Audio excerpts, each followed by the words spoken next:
ആലപ്പുഴ ജില്ലയിൽ west Nile പനി report ചെയ്ത സാഹചര്യത്തിൽ അതീവ ജാഗ്രത. തൃക്കുന്നപ്പുഴ സ്വദേശിക്കാണ് രോഗം റിപ്പോർട്ട് ചെയ്തത്. പ്രദേശത്ത് രോഗ നിരീക്ഷണവും പ്രതിരോധ പ്രവർത്തനങ്ങളും ആരംഭിച്ചു.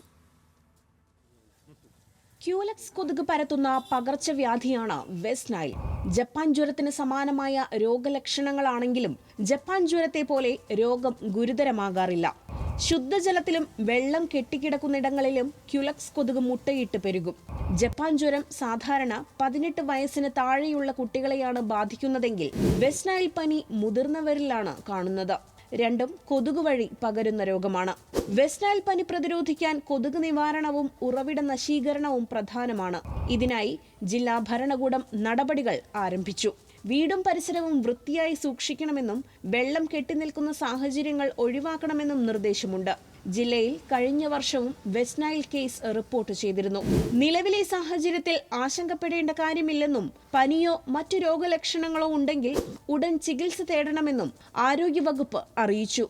ന്യൂസ് മലയാളം, ആലപ്പുഴ.